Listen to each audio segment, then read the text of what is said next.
All right, we back at it, brother. Oh, yeah. Oh, yeah. Happy New Year to you. I appreciate that, man. Same to you. 2023. It's crazy, ain't it? Yeah, brother. You do anything fun for New Year's? How'd you go and the wife celebrate? We did not do anything exciting. Nice. Kind of hung out, did our thing, would sleep pretty early. Was you sleep before the ball dropped? The bell. Maybe it was a bell. No, we made it past. Okay. We're about 12:01 before we went to sleep. I got you.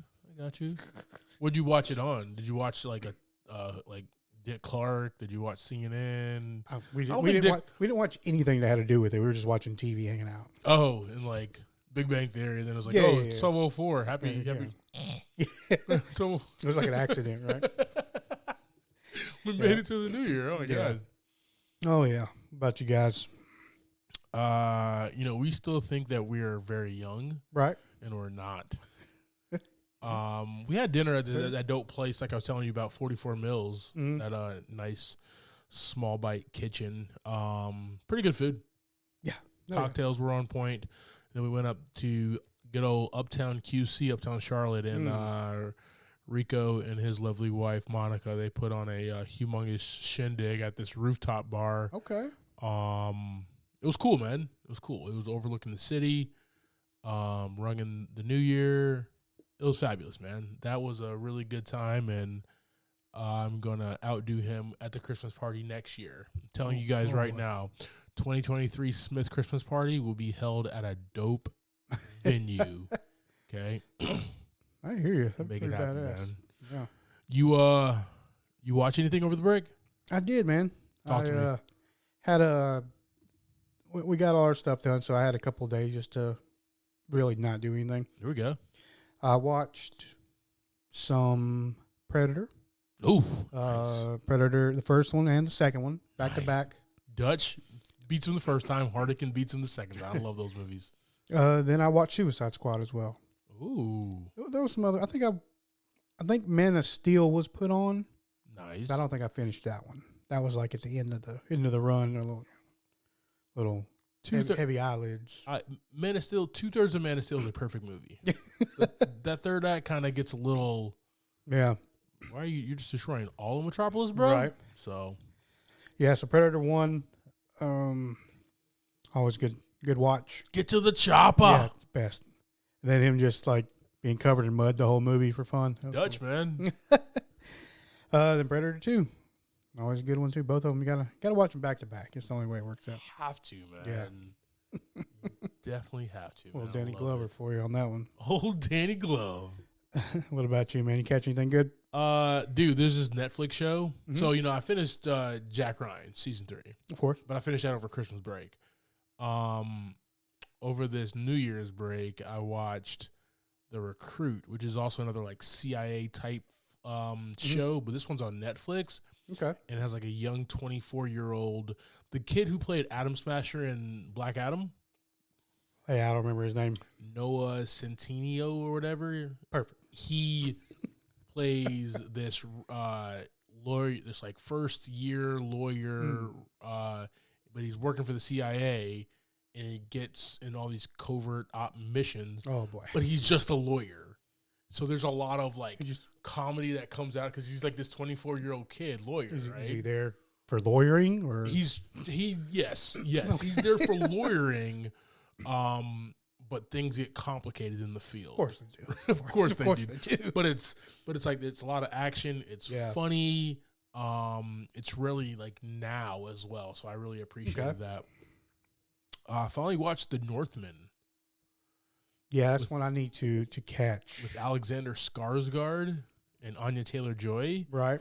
It was a really weird movie, but it was really, really good. That was on Amazon?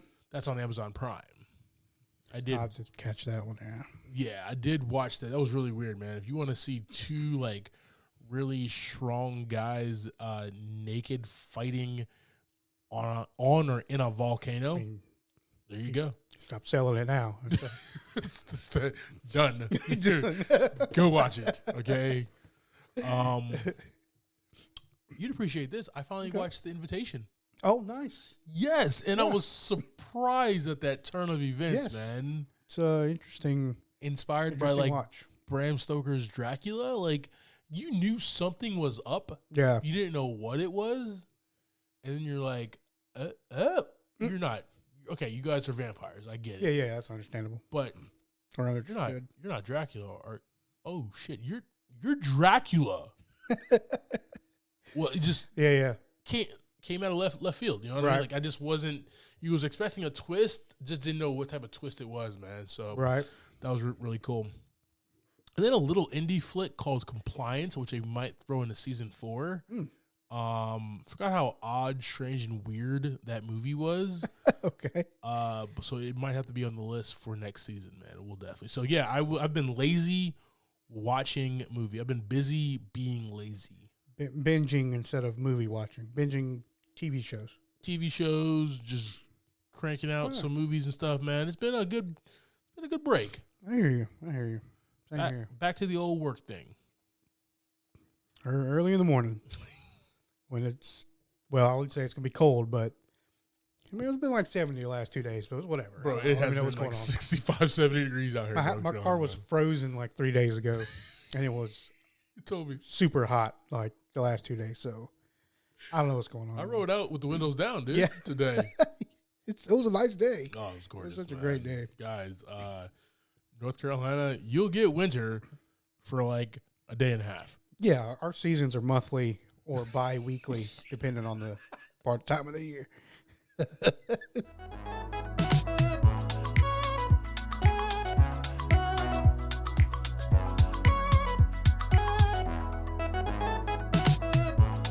All right, team. Welcome to this week's episode of Movie in a Pod. I am Clyde Smith. And I am Javier Villalobos. In this week's episode, we are discussing the trailers for The Son, Scream 6, in our Movie of the Week battle.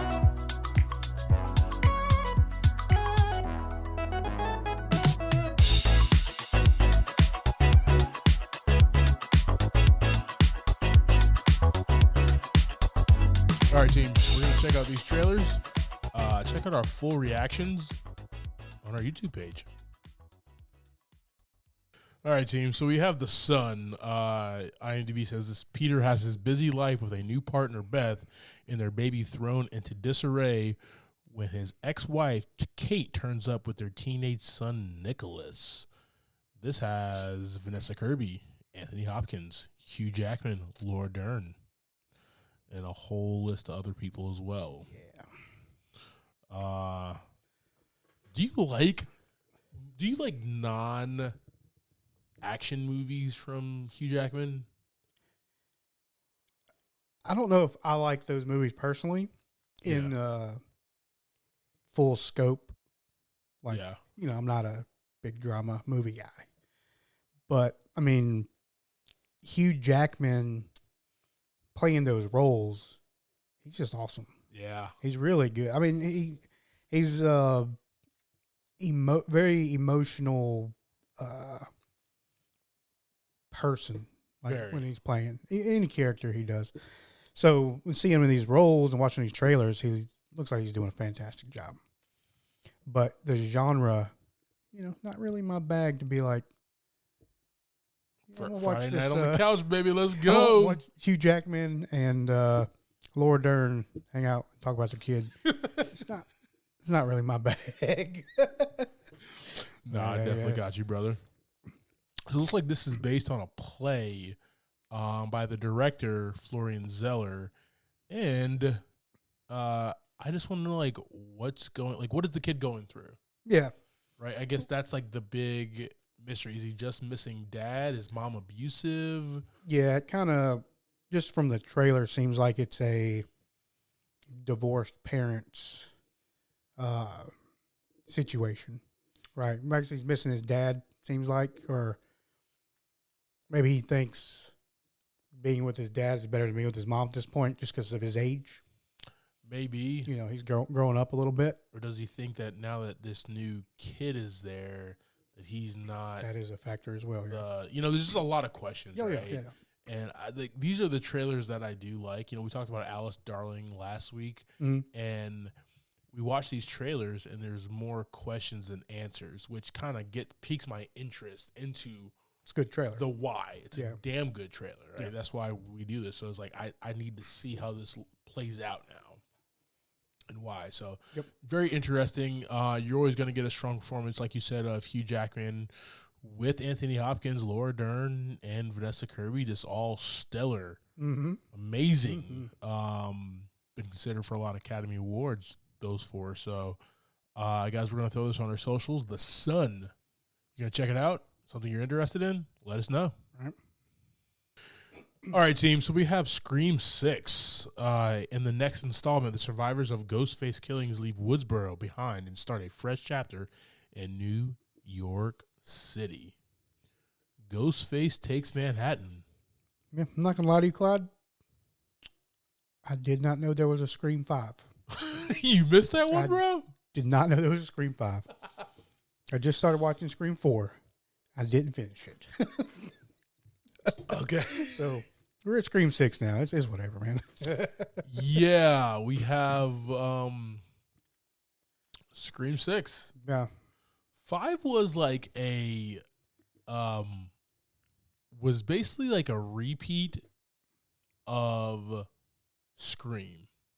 Just like with new kids. Right. You know how they did, I think they jumped on that Halloween 2018 thing. It was like, let's just do this again. And that's exactly what Scream 5 was. Now Scream 6, they're taking this page straight out of Friday the 13th, Part 8. Jason Takes Manhattan. I mean, New York, new rules. New York, what it says on the poster. Right? Yo, have you ever seen Friday the 13th, Part 8?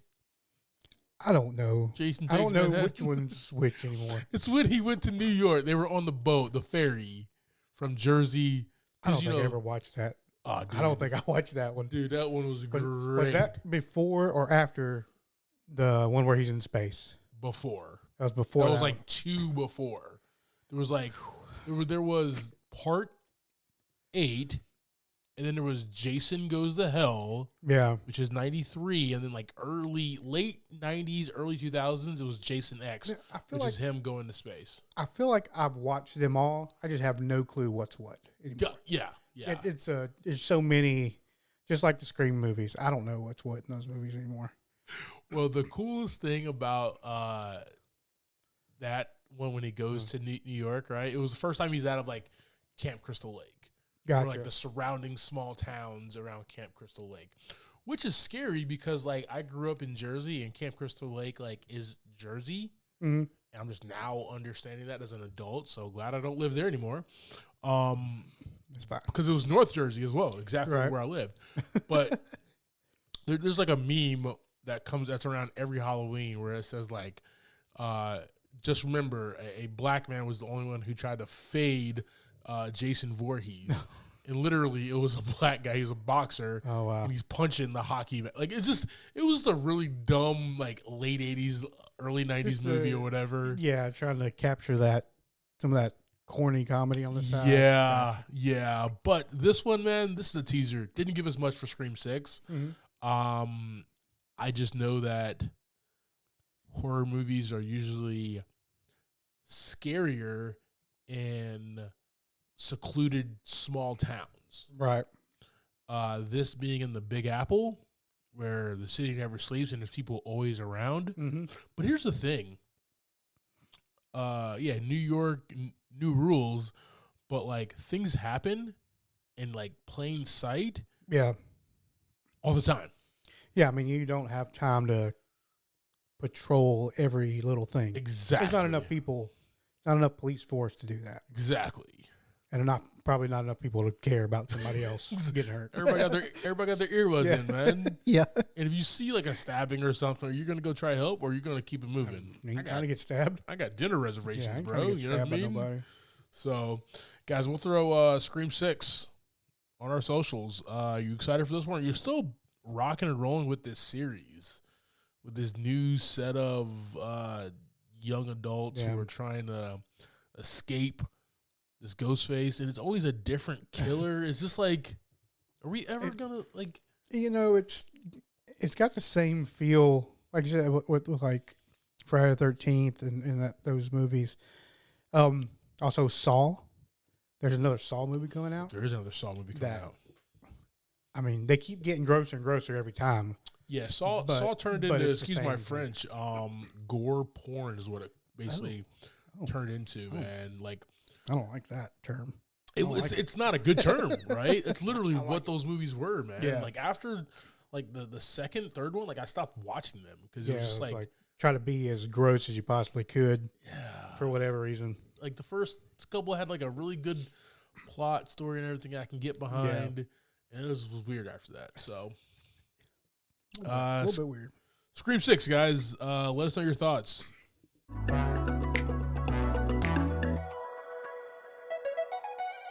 All right, brother, you ready to jump into this week's movie? Yeah, man. Sounds good. All right, guys. We have Babylon. Dropped here last year. Ooh, 2022. Yeah, hit it right at the end of the month, end of the year. Dropped in 2022 here. This movie is written and directed by Damien Chazelle. We have a $80 million budget, and right now it's showing $11 million at the box office. Starting this one, we have Brad Pitt as Jack Conrad, Margot Robbie as Nellie Leroy, Diego Calva as Manny Torres, Jean Smart as Eleanor St. John, Hovind Adepo as Sidney Palmer, Lee Jun Lee as Lady Fei Jun, and we got about 20 other high-end stars in this movie. Any particular you want to talk about? PJ Byrne was awesome. Yes, he was. Yes. Catherine Waterston. I just think she's one of the most beautiful people on the planet. Yeah, we had Max Minghella was in there. Tobey Maguire. Olivia Wilde. Samara Weaving. Eric Roberts. Ethan Suplee. It's a lot.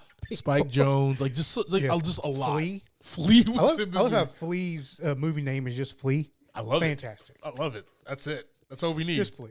That's all we need, baby, and we are aboard that train. Jeff Garland's also in this movie, so guys, just fabulous. Just a lot. All right, brother, go ahead and give us a quick synopsis of this flick, man. Yeah, we'll do a real quick one here. In this film, we follow a journey of not only characters, but the growth of the film industry, starting behind the scenes. And making our way through what we actually get to see and hear at this point in time. Yeah. We start at just picture movies with no audio, right? You're reading the words. We move into sound, we move into color, and we get to see, which was a cool part, the whole journey at the end of the movie. Yeah. I think so. It's pretty awesome. So pretty much a wild ride, wild party the whole time. Very wild. For 3 hours. All right, so let's go ahead and hop into this, guys. And we're going to start with top build cast. We got Brad Pitt, Jack Conrad, a popular silent film star known for his flamboyant parties and wild lifestyle, multiple wives, and just all around just movie star, man. Oh, yeah. We're starting... how far back are we starting? The 1923. 1923. Yeah. Yeah, this guy is just living life. He's a star. He's a party animal. Very. And apparently he loves his ladies. Loves the ladies. Brad Pitt, I mean, we see him, we see the big party at the beginning, which is actually his party. It's somebody else's party. Yeah. But, you know, he just walks in. He's a rock star. He just walks right in. Got his table. He's got his table ready. Everybody's like kissing him, wanting to like hang out. Oh, talk to us. Let's do this. Let's do that or whatever. Yeah, just living up the rock star life at that point. Yeah, man. So his character is very interesting, man, because we have about 3 people who we go on a journey with. Yeah. He's one of the pivotal people, and his journey is he's on top of the mountain. He is the biggest name in Hollywood. He demands the biggest paycheck per movie. Oh, yeah. And he gets the seat at the table. He gets a full crew. Yeah. I loved it when they were just in his tent, right, at that war film or whatever. And anything this man wanted, he was he got. Oh yeah, yeah, Just so fly. yeah, and he shows like he's one of the people that show the growth of an actor. Yeah, throughout the time, because we see how he has to change when they go from the silent films to actual audio films as well. And then talkies, yeah. Yeah, and they we see the audience reaction. I guess it's like you got these silent films where everybody's just in awe that this is actually happening. And then it moves to the next phase of the filming where there's audio stuff and everybody's just like, okay, this is the same movie. Now we can hear everything, and it's really not cool. Yeah. So he has to change his ways to do that, which I thought was an interesting path for him. And I liked how it was like, he talked about the future, right? Yeah. He was always at the cutting edge of the future of wanting to do the next big thing, right? So him and his crew definitely talked about his producer friend, George Munn, Lucas Haas, always talked about, hey, we need to move into this territory. Right? No, they're doing this in Europe. They're doing this in France. We need to do this. Yeah, but he didn't ever change his way of acting. Oh, no. He wanted to be the exact same actor, the exact same character, even though he talked a lot about not doing that anymore. But it was the same thing every time. Every time, man. Which I noticed that in there. I don't know if you did. I loved it how he was just like drunk walking up that hill. Yeah. And he almost like threw up on homegirl's shoes before he kissed her. But it was a perfect shot. It was the perfect shot at the end there, man. Like, that just goes to show this is how these guys lived. Yeah. Right? This was an era in Hollywood where they're making movies and there's money to be made, but you can do whatever the hell you want to do, man. As long as you were available for the shot. This is before tabloids. This is before newspapers where they caught everything. Social media and stuff like that, right? Or a mystery, right? You were nobody knew who you really were. You were just a character. You either had good films or bad films. That's right. Yep. And that was it there. So, Brad Pitt's character, overall a good guy. He has a lot of downfalls. Yeah. As just a rich socialite movie star. Right. But I like how he kind of brought, and we'll talk about Diego Calva, Manny Torres in a minute, how he kind of brought him in. Yeah. But the next person let's talk about is Margot Robbie, Nellie Leroy, an aspiring actress and Manny's love interest. Talk to me, brother. So we see her when she first comes on the scene. She looks like she's a gorgeous, just mystery woman. Yes. Right? We know nothing about her at all. She shows up to this party. She cons her way into the party.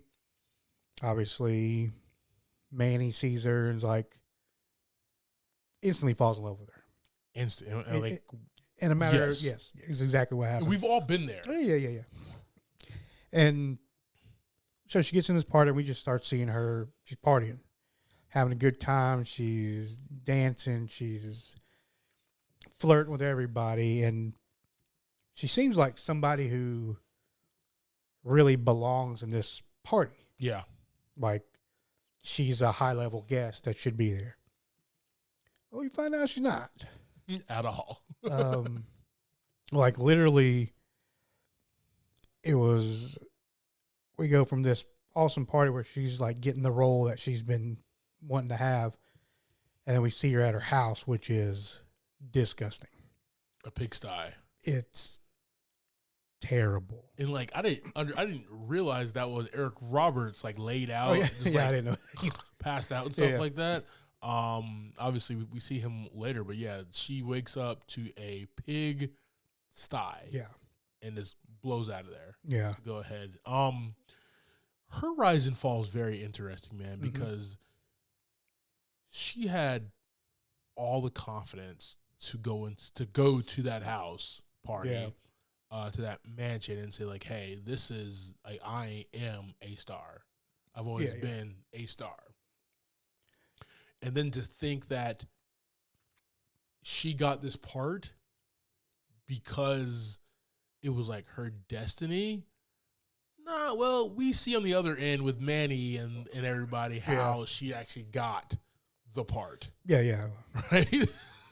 Which was a lot of a lot of those what is it, the booger sugar? Kevin Hart. The booger sugar, a series of misfortunate events happened involving a lot of alcohol and the cocaine. There's an elephant and all kinds of stuff. Just wild, man. That was one of the wildest opening scenes I've ever seen in my life. Dude, that was a crazy party. Yeah. And we've had 3 movies in a row with crazy parties. Yeah. The first one was what we said was not very classy, which was in Nice Guys. Mm-hmm. Yep. That was like an adult film party. Yes. Then we had the little classier in Kiss Kiss Bang Bang. Yes. Just Hollywood party, yeah. This one was a over-the-top mix of both of those. You know what I kept thinking about the entire time? Like, because the name of this movie is Babylon, right? Yeah. And Babylon's like the fall of a society, basically. Like Sodom and Gomorrah, right? Mm-hmm. How, like, from the Bible, where there's just all this nonsense and depravity and drinking and alcohol and sex and drugs and basically anything under the sun that you wanted to do. And actually, not under the sun, under the moon. So let's say that you aimed about 10 of the things that were going on in this film. There were a lot more than that. There was a lot more than that, man.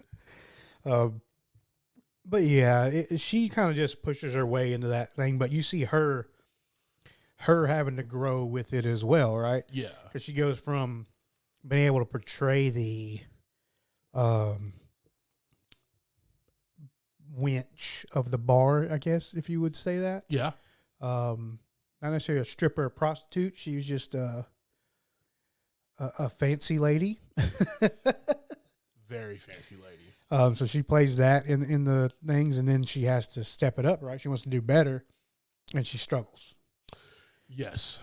She struggles through all that. You know, and that's I think something that we're going to see throughout this movie is times do change. Oh yeah. The decade does move on. Are you going to move with it, right? There's still people who are stuck and they're living in 2023, right? Who still don't know how to function with a computer or like a smartphone or something like that, right? Are you going to move with the times? Right. You know, and it's difficult for some of these people in Hollywood. Yeah, I mean, she starts with that small role, right? But when she wants to really be a star, she's got to be a better person. Yeah. And she doesn't want to be. She wants to stay herself, which, you know, like you said, you got to change with the times and your company if you want to. You don't have to. But if you want to be successful. If you want to be part of that group, you got to. Right. So we go from them, like, you know, the silent films where they just don't care about what you do as long as you show up for the film. Yeah. And then we get into the sound and the talkies, and that's when the media and the newspaper and the tabloids really want to die. And she was painted as this party wild child girl, right? But if you want to be taken serious, right, you only could do that for so long. Yeah. Hell, we can get a girl who's younger, more energy, and pay her a lot less to do this exact same thing. Right? Like, what is special about you? So it's telling a lot. This movie's telling a lot of different stories within these character arcs, man. Oh yeah. And, you know, can she live up to it? Her downfall. I thought it was gonna cocaine. I thought it was gonna be more of the cocaine than anything. Yeah. But it was like in the background, the gambling. Yeah. Which we only saw like on camera once. That's how she got her role. That's when she got her first role. Yeah. She was at the table. Yes. But like we didn't know how bad like a gambling addiction she had. Right. And it was cool to kind of see that from a female perspective as well. Mm-hmm. We see that a lot from guys, right? At the racetrack, cards or whatever. But seeing like a woman with a gambling addiction, that was an interesting twist, and I actually enjoyed that, man. Yeah, like I said, it just kind of popped up. It wasn't a big deal. Yeah. Wasn't a big deal until it was the biggest deal of the movie. Biggest deal of the movie. Yeah, I agree. All right, let's move over here to Diego Calva, Manny Torres. A Mexican-American film assistant who aspires to have a larger role within the film industry, man. He becomes this film exec for Kinescope, and he's the heart and soul of this movie, man. Oh, yeah. And I loved to see that, right? See the eyes from this kid who started by escorting an elephant up a mountain to the mansion to making all these executive decisions, right? You know, rubbing elbows with all these big producers and stuff. Yeah, man. Yeah, he was a driving force, like you said, and he really is intertwined with everything in the movie. Yeah. We never really see Jack Conrad, Nelly, really any of the other people intertwined much. They meet a couple times, but Manny is with them throughout the whole movie. Gives the whole film like the lifeblood. Yeah, yeah. Right? He's always got a part in something, whether it's like Sidney Palmer playing the trumpet. Yeah. You know, he knew him from the party, and he was his boss by the end of the movie. Jack Conrad, he moved up. He was his, kind of his assistant and moved out of that role and was Nelly's friend from getting in. He was involved with everybody. Yeah, if he didn't let Nelly into the party, we would have never saw Nelly Leroy. He would have just been handling elephants. Exactly, right? If he didn't take Jack home, he would have never still been handling the elephant, right? Right? Yeah. Yep. And I think it was the deal that he did with the Sidney Palmer thing that really pushed him up to being that movie executive. I got you, yeah. And making all that, right? Because after that, Flea's character came by and was like, yo, let's do this deal. Yeah. Come do this at Cinescope. You'll be the man. His downfall, because here's the thing. It's called Babylon for a reason. Mm-hmm. So everybody does have a downfall. Yes. As high to the mountaintop each one of these characters go, man, they come tumbling down. Mm-hmm. And his downfall, he loves this woman and will do anything for her, right? And she keeps breaking his heart. Oh yeah. At every turn, man. And like, I don't know about you, but like, been there, done that, pissed me off multiple times in life. I've been this guy. But the thing between them two is I never noticed an attraction from Nelly to him. No, never. It was never leading him on. I never saw that. Never. I mean, she just liked the party, and she loved being around him. Mm-hmm. And he was the one that was like... It was an infatuation. Yeah, exactly. And he, he didn't see it. He let her... He was booty blind. He was booty blind, all right? I was going to say her beauty blind him, but that is fine. Oh, man. Manny was booty blind. So, yeah. There's your title right there. So, he was infatuated with her, but it wasn't her fault other than being herself, it seemed like. Yes. Here's the thing. We as guys, we all have had that great white buffalo in our life, Buffalo. Where we think, all right, we're in the friend zone right now. Right. But eventually, we're going to be a thing. It's going to be us two. If I just play my cards right, still play the nice guy, still help this person out through and through, we're going to be a thing. That's the problem with guys, right? That's the problem with guys. Can't just have friends. No, we cannot. We cannot just have female friends. I mean, yes, I've had plenty of female friends, but, I'm sure there's some that are like, that you feel that way about. Yeah, like, oh, yeah. Not every single one. But yeah, I'm going to be friends with you until we're in love and have 19 kids. Yeah, we can't all be, Ryan Reynolds and Sandra Bullock? Can't be Ryan Reynolds and Sandra Bullock.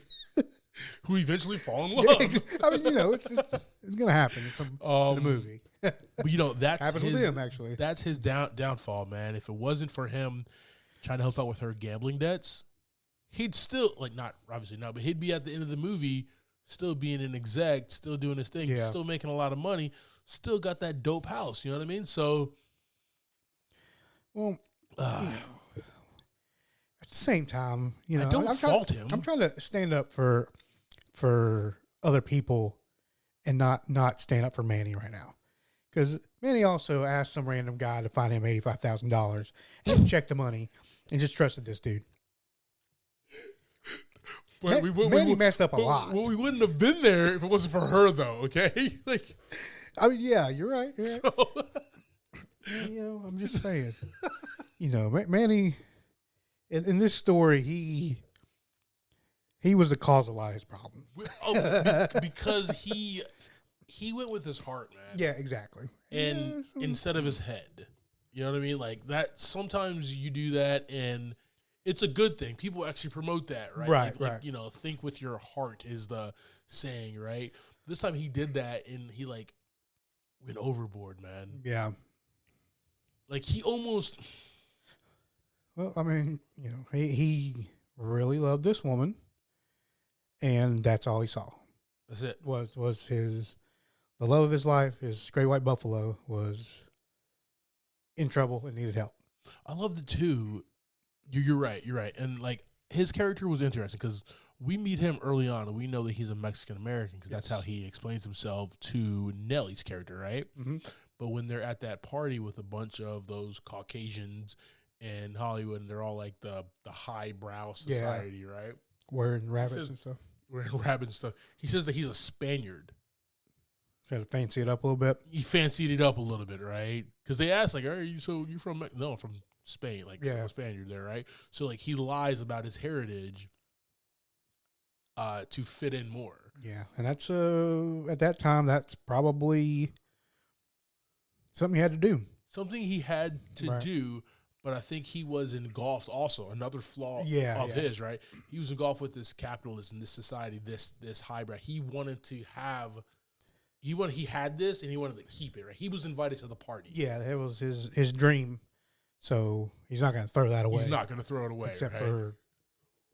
for Nelly. For Nelly, yeah. But then we jump into our next character, Javon Adepo as Sidney Palmer, a jazz trumpet player. We meet him at the big party at the beginning as well. So awesome, and he's so awesome, bro. Love it. You play trumpet, right? Oh yeah. Yeah. Fire. Yeah. That was one thing Damien Chazelle is going to do well in his movies, man. He's going to have great jazz music, right? That's what I did. What he did. That's the stuff I used to do. And he brought it, man. So we get this guy, and he's getting picked on by the other band members, right? At every turn. No, it wasn't. He was picking on the other band members. Is that what happened? I'm pretty sure it was him. He was talking. He's always talking to the saxophone player. Okay. About how he was flat. He's flat. Okay. Got you. Yeah, he was the one picking on them. Yeah. And then, gets invited through just because he was at a party and and then one of the producers got his card or whatever, and then he was in the Singing in the Rain type of thing with Jack, who was not having a good time. Oh, was he in that too? Well, remember he was just he was so mad that he had to go do that. I got you, yeah. But Palmer's character then turns around and he's in these couple of jazz short movies, right? Mm-hmm. Which is back in the 20s and 30s. It's putting Negroes on the film. Yeah. It's what it is. And, these are popular films that people will go out to see, man. These moviegoers like to see this jazz music sound on film and everything. Sound. So he's doing a thing, man. But even him, right? He has this trajectory, right?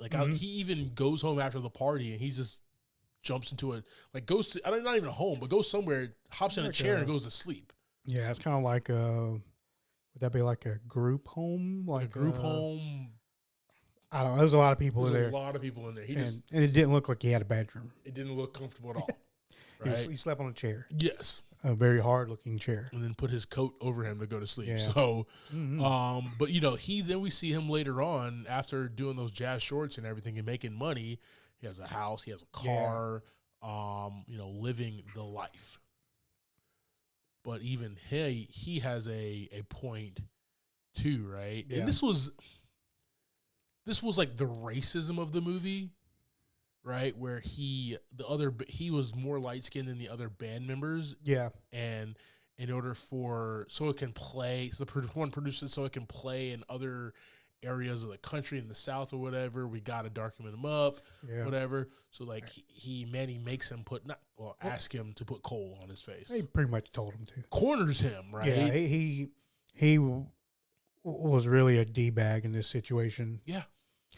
But I guess it was like the lights were shining off of him, so made him look a lot lighter than the other ones. Exactly. And maybe because it's a black and white, it would show that he looks lighter than. Yeah, I mean, he backs him in court, pretty much tells him, if you don't do this, everybody in here is fired. Yeah. And it's going to be all your fault. Yeah. Come on, man. That's messed up. But at the same exact time, he's not wrong. I mean, you're right. Because I'm not saying he's wrong at all. Right? That's what he did. Like, think about like a Tom Cruise movie. He produces his own movies and stuff, right? But what if he walks off set of Top Gun Maverick? Yeah. That's the movie.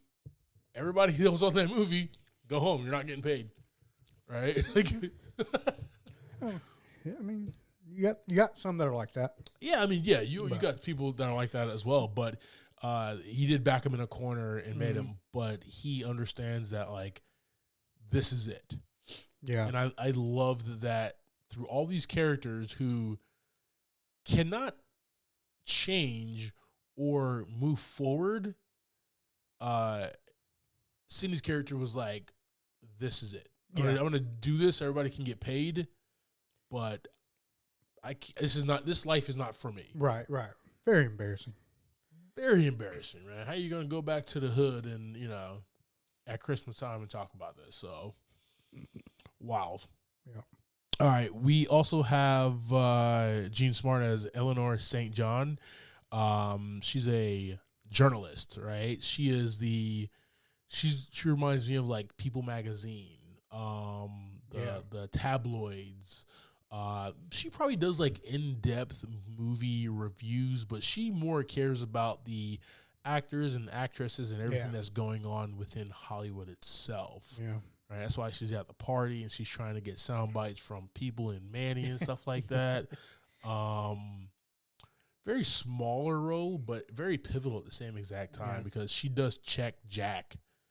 Yeah, she's all around, but very, very infrequently. Yes. She kind of pops in every once in a while and moves on. And definitely you can tell that she has been around this through all the decades of how Hollywood has changed and informs Jack, hey, this is it. Mm-hmm. You've done it. Man did like 82 pictures. So, 82 pictures with that one makeup guy. Yeah. Who knows how many other ones, right? Same character. Same character every time.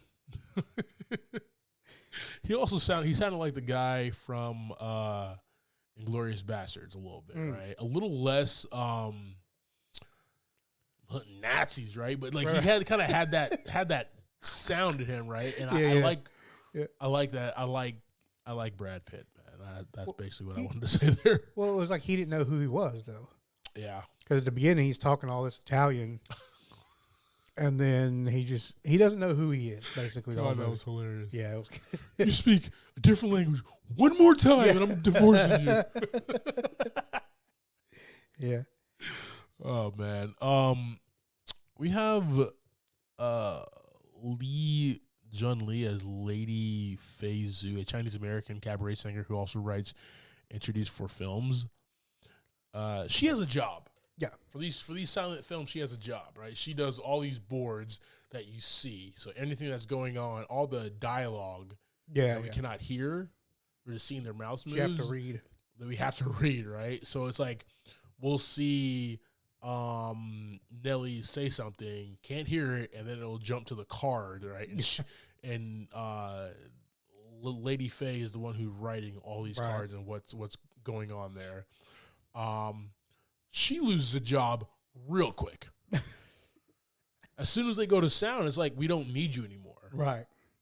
And another thing is like, yo, you've Manny, you know this woman, right? Draw some signs. Nothing you can do. You're a movie exec now. You can't use her anywhere else. Like, come on, man. So it's another thing where he's trying to keep his status and basically shit on everybody else that he's known and partied with and everything. Right. And he also uses like her and Nelly's relationship as a thing too, right? Yeah. Which was messed up, but you know, he was doing what he had to do, I guess. Doing it for the studio. Yeah. All right, man. If nothing else, man, we can definitely move over to sets and music. I just want to say one thing. What's up? PJ Byron as Max, Ruth's assistant director. My favorite part of the movie is when he loses it. When they're trying to film that scene in that sound studio. He just lets it go. And it's like, as a person, I feel like he's been needing to do that for a while. Yes. Like, pay me just to lose it, and I'm going to do it. I'm letting it all out. All my years of being an actor are going to come out right now. All my pain and suffering. Well, like, so PJ Byrne is great. He's always like a good character actor, a good like backup in the mix and everything. And as Max in this movie, as Ruth's second assistant director here, you saw him early on out there in like the field. Yeah. When they were doing that bar scene or whatever, he's yelling at people getting it together or whatever. But good God, when he loses it, man. So good. And just doesn't miss a beat. Yeah. Just gonna yell at everybody. Like, how does one get that mad? Well, that's what he gets paid for. Right. That's why he's like Max's. That's why he's the Ruth's assistant director. So she doesn't have to do that. You know what I mean? So some of the directors will literally like lose their voice, yell at everybody, cuss everybody out to make sure we get the shot. She does not. She has her attack dog, right? So she has her pit bull right there. Just fantastic, man. And I'll mention Flea as well. He did an excellent job. He had the same kind of scene where he was just able to let go and let it all out there. He's actually a really good actor, man. Yeah. And he's been doing movies for a long time, just not a lot of them. Yeah. He's been around doing them for a minute. Point Break, man. Yeah. I think it was Anthony Kiedis. Was Flea in that too? I don't know. I'm going to look that up right now that you said that. I know Anthony Kiedis was in that. I could be wrong. No, he was not. He was in the Back to the Future movies. Yeah, Anthony Kiedis was in Point Break, the lead singer. Yeah, gotcha. I remember him. That was one of the first times I saw him in a movie. Anyways. Flea was in Back to the Future Part 2 and 3, so. Yeah. And a lot of other movies as well, so. Most recently, before Babylon, Obi-Wan Kenobi.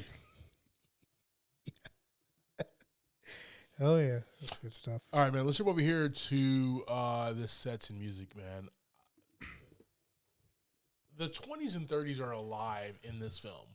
Wild.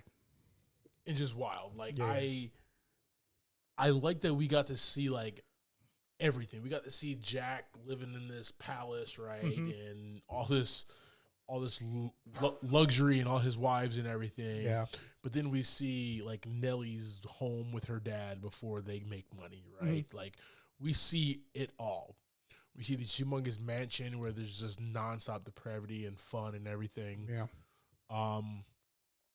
But these beautiful sets as well. Like this is how they made movies, man. Out there in the field, how there was so much going on that Cinescope set. Right, they have this humongous war film over here. Right, then we have 4 or 5 different sets for all these different movies, and it was easily done because there were no sound. That's what kind of was bugging it out. Like these are really tight, close to each other, but like how are they going to film all this? Because there's no sound, so it's easy to do. Yeah, it doesn't matter. Right? Where you don't have to have all these humongous sound stages and stuff like that. We got to that. Right. And that's when your boy Max blew up. So good. And kind of killed a guy. But that's beside the point, though. He did. He definitely did. But, we got to see it all, man. Like L.A., Bel Air, everything was just beautiful. Yeah. And it really brought everything to life, man. The more important thing about this movie, man, we don't talk about it enough in our films, like, the music in this movie was just fabulous. Because it's not always fabulous. Sometimes it's just always. okay. Right. Or it fits perfect. But this was over the top, exciting. My man with the trumpet, just the music, the parties. It was just all fun, man. Crazy stuff going you on. want to be at these parties, right? I don't want to do half the things that are happening at these parties. A lot of things going on. There's a lot of things. Maybe like 90% of the things I don't want to do. Yeah. Just let me sit next to Jack. We'll just have some cocktails. When he wants to get up and do his thing with homegirl. Watch the festivities. Just fly on the wall. Yeah, just fly on the wall. That's it. You know what I mean? Yeah, I got you. But just great music, man. Justin Hurwitz, who filmed the score, has worked with Chazelle before, man. Just created like a track that just was alive. Yeah. And even like that dance number with Margot Robbie, man, I just was like, dude, let me get out there with her and just cut a rug, man. She's having the time of her life. So fun. Just so much fun, man. I mean, that being said, even everybody else at the party was having a good time. Whatever their interests were, it was there. Whatever they wanted to do, they were doing it and having a great time. I love how they went downstairs and she's like, drugs. It's just like, we got this, we got the cocaine, we got ether, marijuana. What is your poison? We got it all, right? Like, whose house is this? Yeah. Crazy. Wild. Crazy. All right, brother. We saw this movie today. Yes. A little while ago, and I already have a theme. Okay. This is two things, man. This is one, Damien Chazelle's love letter to early Hollywood, the 1920s, 1930s, right, where there was a lot of changing in Hollywood that was happening really, really fast, right? But in this, he topples that with the rise and fall of our heroes, our stars, these people who are on the front page cover, who are our leading men and women, and how they rise to fame and how they fall, how they gain prominence here in America as a young man, and then it gets all taken away because you're booty blind, right? Right. Like there's just a lot. It's an up. You go up the mountain and you come down the mountain. It's kind of what this story is about, wrapped up in just his love letter to this era of Hollywood, man. Oh, yeah.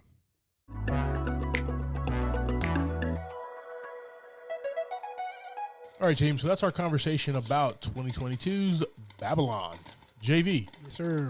Talk to me, brother. What are your thoughts and ratings? This one's going to get $4 popcorn for me. Nice. I think the one bucket, honestly, is the length of this movie. Yeah. And, we watched Way of the Water not too long ago. And we talked about that not feeling like a 3-hour movie. This one definitely felt like a 3-hour movie. Oh, yeah. This one was long. But I think it was because of just, it's so dialogue driven. You're more listening than you are watching a lot of the time. Unless you're at the party, then you're just looking all over the place. Wild party. But as far as the story and this walkthrough film and stuff, all the growth of that, I found it really interesting. We had, obviously we have characters in here who are there to serve a purpose. Like you said, this journey from nothing to being at the top of the charts and then hitting rock bottom. It's a real thing. Everybody goes through it. And then seeing, the tech grow, from just the camera to the sound stages. It's weird that you call it tech, but no, but I like it though because that's what it is. Yeah. Yeah, so we go from the camera, sound stages, the theaters, all the stuff. And that cool thing, at the end that we saw was like clips from movies that are just coming out. Yeah. And clips from movies that from early stages to not too long ago. I thought was a neat treat at the end of it. So, yeah, $4 popcorn for me, sir. How about you? Awesome, man. I'm right there with you, brother. I'm going to give this 4 buckets of popcorn. This is a beautifully shot movie, man. The cinematography is just on point. I love all of, like, the long takes. Yeah. As the camera is taking us throughout the party, right? Or the camera is taking us wherever we were on that big ass battlefield, right? And even like Manny in the movie theater at the end, right? How it caught him and he was kind of in tears when he runs up to the And then it kind of tracked down to all the other people who are in the movie theater. Yeah. And we saw that and it tracked back up to him, man. That's just gorgeous. That's good filmmaking, right? Like just to have an eye for that. The score, like I said, the music was really dope. The one thing, it was really graphic for that type of movie, but it also goes with the rise and fall, like the whole title being Babylon, where you're gonna have that as well, right? Yeah, because the parties seem to change as well. Yes, like the earliest party is just no hold bars, no rules, nothing. You're gonna party, you can do whatever you want to do. Right in the middle of everybody, just sex. Just handle business. And then we get to where everybody's like having this big elegant party, right? Yeah. Having an elegant party, and then, Jack's parties are at some point just them kind of hanging out at the pool. Yeah. Yeah. It all changes with the time, which was cool for the sets and stuff. Yeah, man. So this gets 4 buckets of popcorn. I highly recommend seeing this movie, man. Yes. You learn a lot. You see a lot, and you just understand kind of the changing of the guard, the changing in times, and how movies were made early on. Oh yeah. All right, team. Thank you for subscribing to this week's episode, talking through Damien Chazelle's Hollywood epic, Babylon. Next week, we'll be discussing the Hugh Jackman, Jake Gyllenhaal mystery, Prisoners. And that's streaming on Netflix. Like always, I am Clyde Smith, and you can find me on Twitter and Instagram as I am Clyde D. Smith. I'm Javier Villalobos. You can find me on Twitter and Instagram at Mr. J8200. Thanks, guys. Appreciate it.